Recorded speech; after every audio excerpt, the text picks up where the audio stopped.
Aujourd'hui, on va parler d'argent. Pas de budget, pas de crypto, pas de 10 habitudes des millionnaires que vous aurez oubliées en fermant l'onglet. On va parler de la seule question qui compte vraiment, celle que tout le monde se pose en silence, souvent avec un peu de honte. Pourquoi certaines personnes finissent riches et d'autres non? C'est un sujet dont tout le monde parle, mais presque toujours dans les mêmes termes. L'ambition, la vision, le mindset, l'état d'esprit, le fait de vouloir assez fort. On vous répète, sous 1000 formes, la même chose. Si vous n'êtes pas riche, c'est au fond que vous ne le désirez pas assez. Que le problème est dans votre tête, dans la puissance de votre envie. Or, le vrai problème n'est pas là. Il n'a jamais été là. Pour le montrer, je vais opposer deux hommes.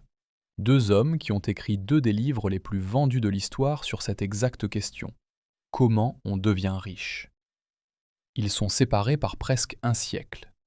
Et ils disent, mot pour mot, l'inverse l'un de l'autre. L'un mise tout sur le désir, l'autre tout sur le comportement. Le problème, c'est qu'ils ne peuvent pas avoir raison tous les deux. Et quand on les confronte aux faits, au vrai, un seul reste debout. Voilà la thèse, sans détour. Ce n'est pas le désir qui vous rend riche, c'est le comportement. Et je vais même aller plus loin. Dans certains cas, votre désir ne se contente pas d'être inutile. Il travaille activement contre vous. Napoléon Hill, en 1937, a vendu au monde entier l'idée exactement inverse. Son livre, Réfléchissez et devenez riche, s'ouvre sur un mot, un seul, présenté comme le point de départ de toute réussite. Le désir. Désirez la richesse avec assez de force, dit-il. Écrivez la somme exacte, fixez la date, visualisez-la, croyez-y sans le moindre doute. Et l'univers, d'une manière ou d'une autre, s'arrangera pour vous la donner. Des dizaines de millions de gens l'ont cru. 100 millions d'exemplaires plus tard, on le croit encore. C'est l'ancêtre direct de tout ce qu'on vous vend aujourd'hui sous le nom de loi de l'attraction ou de pensée positive. Mais le désir de richesse fonctionne exactement comme le désir de chaleur. Par une nuit d'hiver, dans une pièce glaciale, vous pouvez désirer la chaleur de toutes vos forces.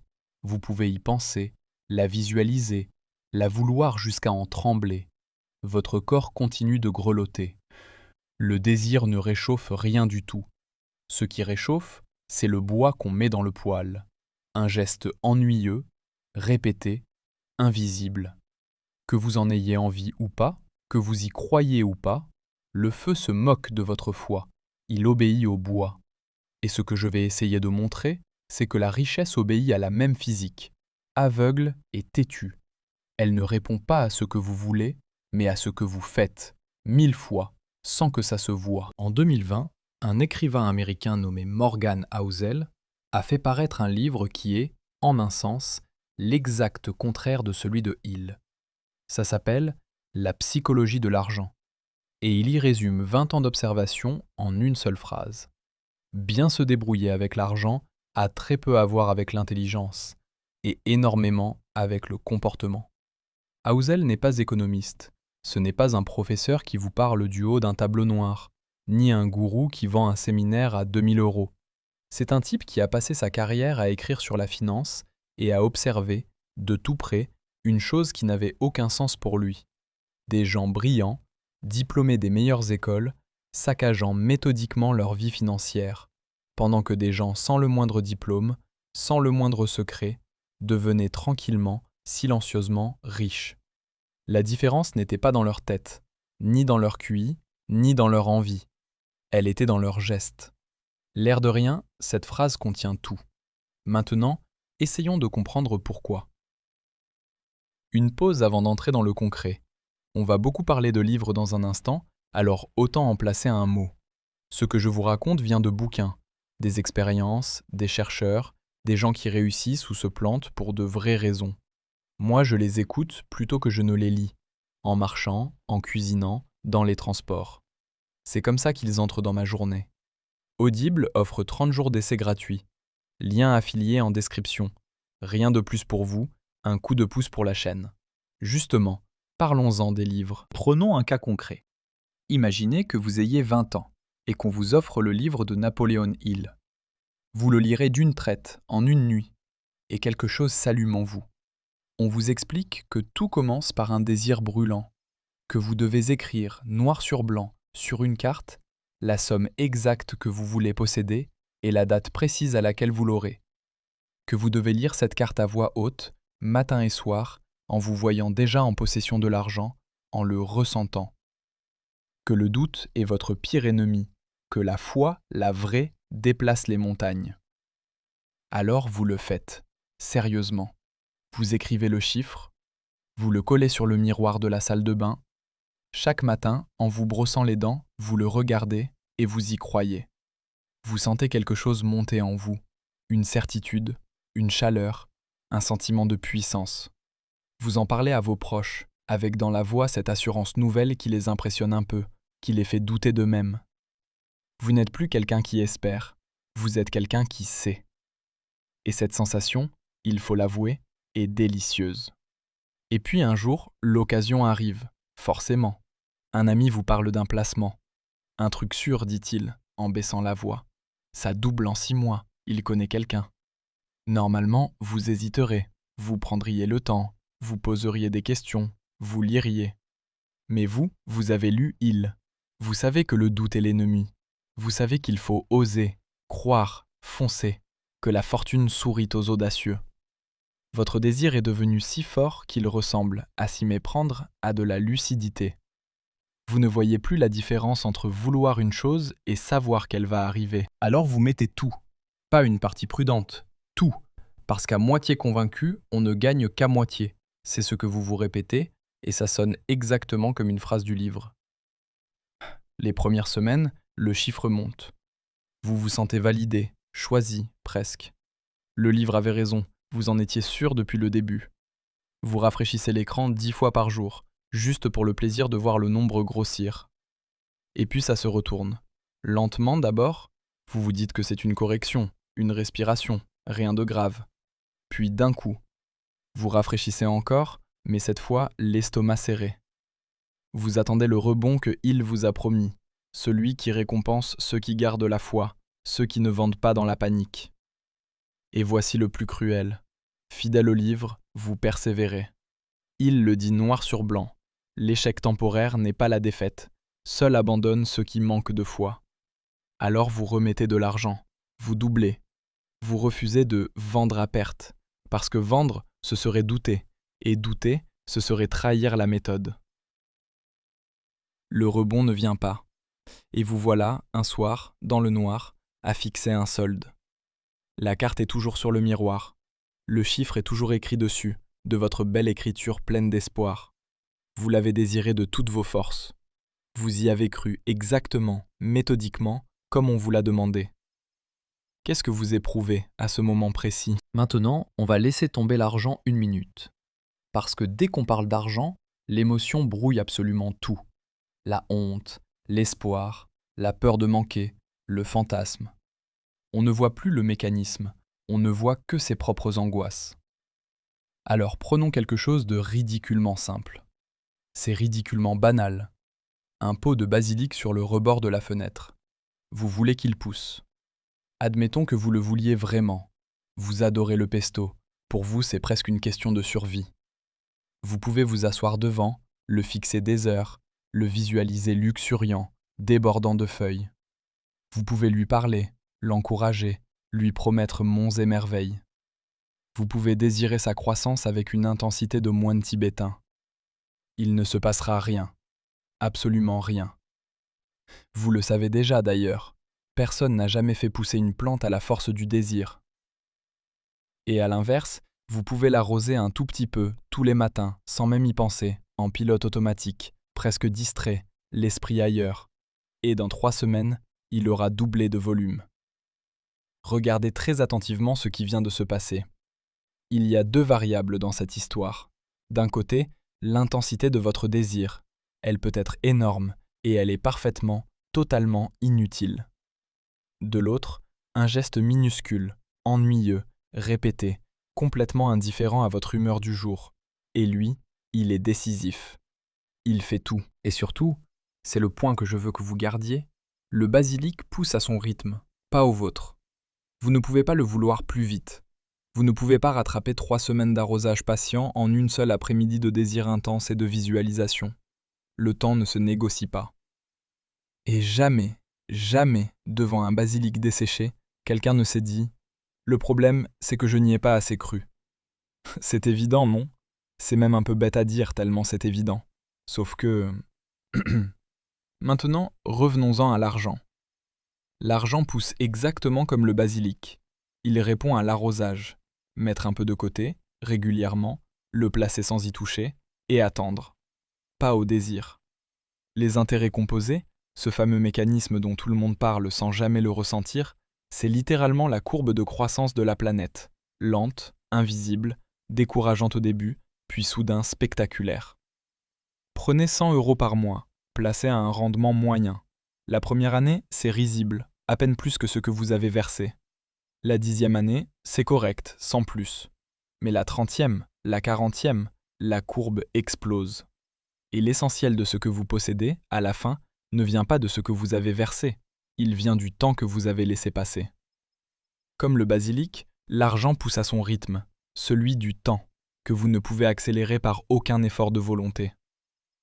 Votre désir dans toute cette histoire, c'est vous, assis devant le pot, en train de fixer la terre en trépignant. À ce moment-là, vous allez me dire « Mais attends, il faut bien vouloir quelque chose pour l'obtenir. Les gens riches, ils voulaient l'être. Sans désir, on ne se lève même pas le matin. » C'est vrai, le désir n'est pas inutile. Il choisit la direction. Il vous met sur la ligne de départ. Sans lui, vous n'achetez même pas le pot de basilic. Personne ici ne dit le contraire. Le problème n'est pas d'avoir du désir. Le problème, c'est de croire que le désir suffit. Il vous a vendu l'allumage en vous laissant croire que c'était la voiture entière. Et là, vous allez sortir votre meilleur argument. Mais sa méthode a marché. Il y a des milliers de témoignages. Des gens sont devenus riches en le lisant. Et c'est ici qu'il faut être précis, parce que c'est exactement là que tout se joue. Oui, il y a des gagnants qui ont lu Il, mais vous ne comptez que cela. Vous n'entendez jamais parler des millions d'autres qui ont désiré tout aussi fort, écrit le même chiffre sur le même miroir, cru avec la même ferveur, et qui sont fauchés. Ceux-là n'écrivent pas de témoignages, ils ne font pas de vidéos, ils ont juste honte et ils se taisent. Ça porte un nom, ce piège, le biais du survivant. Pendant la guerre, on renforçait les avions aux endroits où revenaient les impacts, jusqu'à ce que quelqu'un comprenne qu'il fallait blinder l'inverse, les endroits sans impact, ceux des avions qui, eux, ne revenaient pas. On ne regarde que ceux qui rentrent. La méthode de Hill marche uniquement parce qu'on a effacé de la photo tous ceux pour qui elle a échoué. Et puis, il y a la dernière objection, la plus dure. Franchement, votre truc est déprimant. Vous tuez le rêve. À vous écouter, l'ambition ne servirait à rien, autant se résigner. Non. Et je ne réponds pas à ça par la morale, je réponds par le réel. Ce que je décris n'est pas triste, c'est libérateur. Parce que si la richesse dépendait de l'intensité de votre désir, alors ceux qui échouent seraient coupables de ne pas avoir assez voulu. Et ça, c'est la vraie cruauté cachée dans le discours de Hill. Alors que si elle dépend du comportement, elle redevient une compétence. Et une compétence, ça s'apprend. Ça ne se mérite pas par la ferveur, ça se construit, geste après geste, par la répétition. Le désir vous met sur la ligne de départ. Tout le reste, la course, se joue sur ce que vous faites les jours où vous n'avez envie de rien. Jusqu'ici, on a parlé d'argent, mais cette histoire de désir contre le comportement, vous ne l'avez pas seulement observée chez les autres, vous l'avez déjà vécue, tous, dans votre chair. Et pas avec de l'argent, avec quelque chose de bien plus intime. Repensez à un 1er janvier, n'importe lequel. Le 1er janvier, vous êtes au sommet absolu du désir. La résolution est prise, solennelle. Cette année, c'est décidé, c'est différent des autres années, la salle de sport. Vous avez peut-être même déjà payé l'abonnement, geste magnifique, le reçu comme un contrat signé avec vous-même, la preuve que cette fois vous êtes sérieux.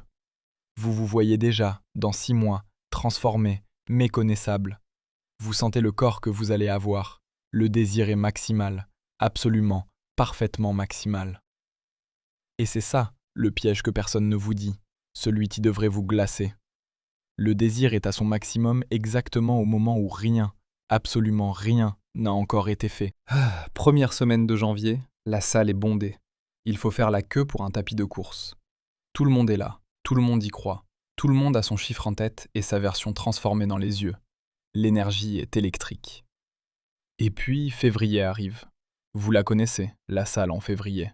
Les tapis sont libres, le silence est revenu. Les habitués, les vrais, sont là, tranquilles, chez eux, comme si de rien n'était. Vous n'y êtes plus. Et le pire, c'est que vous ne sauriez même pas dire quel jour vous avez arrêté. Parce que personne ne décide d'arrêter. Il n'y a pas de décision, pas de moment. Vous avez juste sauté une séance. Un soir de pluie, un imprévu, puis deux.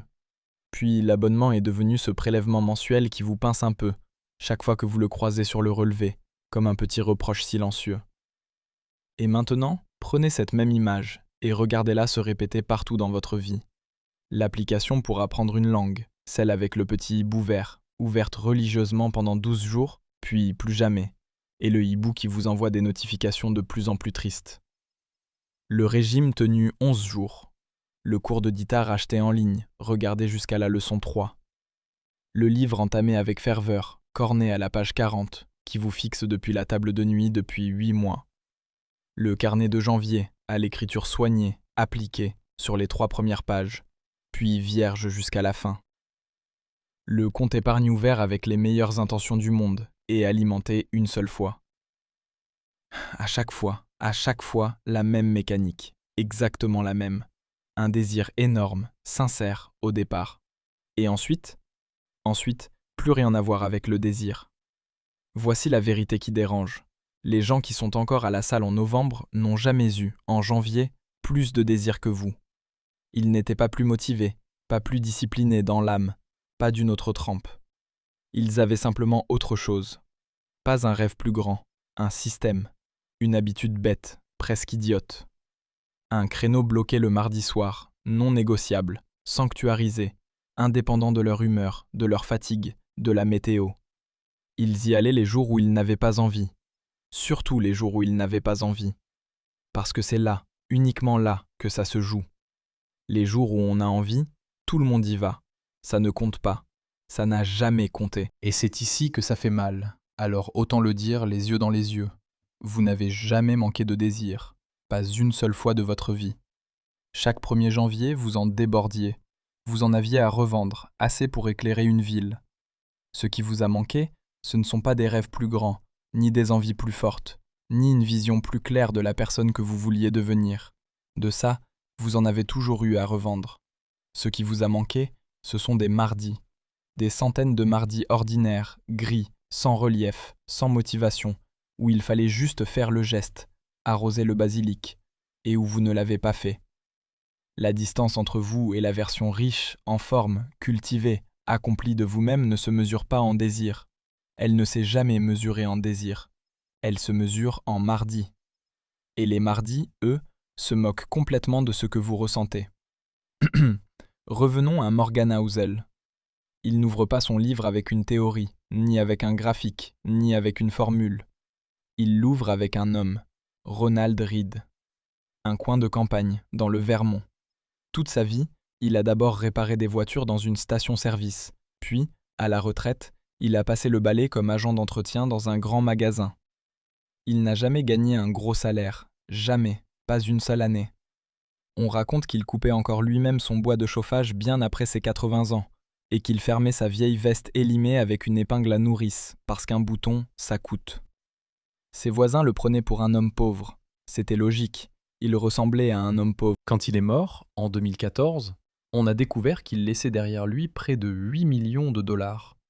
Pas de secret, pas de coup de génie, pas d'héritage, pas de désir brûlant noté sur une carte, pas de visualisation matin et soir devant un miroir.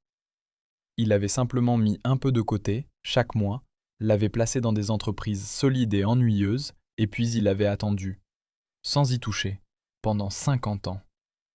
Tout ce temps, sans le savoir, sans même le formuler, il avait arrosé le basilic. Un peu, tous les jours, pendant un demi-siècle. Et pendant ces mêmes années, ailleurs, un cadre de Wall Street diplômé de Harvard, brillant, ambitieux, Dévoré par le désir de réussir, exactement le genre d'homme que Hill donnait en exemple, perdait absolument tout et voyait sa maison saisie. Voilà l'histoire. C'est toujours la même. Alors, une phrase, une seule, pour tout retenir. Le désir choisit la destination, mais seul le comportement fait la route. Et ce soir, ne visualisez rien. N'écrivez aucun chiffre sur aucun miroir. Ne prenez aucune résolution. Faites juste une chose, minuscule, ennuyeuse, sans aucune grandeur. Virez 10 € sur un compte que vous vous promettez d'oublier. C'est infiniment moins excitant qu'un rêve. C'est la seule chose qui marche.